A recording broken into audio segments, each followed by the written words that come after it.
how to mute Messenger group chat.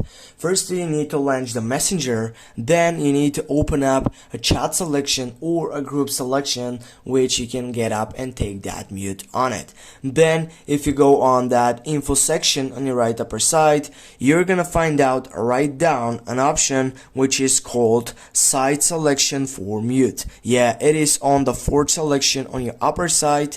Just go on mute, and then from here you can mute it just the message notifications, you can mute it just the call notifications, or you can mute both of them. I'm gonna go with both of them and go OK. And here you need to take up the duration of the muting session. I'm gonna go with 15 minutes. Just go OK.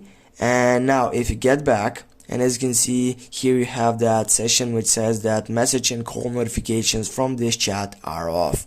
Just get back, and yeah, it doesn't matter that if you mute the Messenger group chat, it will take off the chat group on downstairs. No, it will be on upper side, but as you can see here on your right side, you have that button section which is called muting side.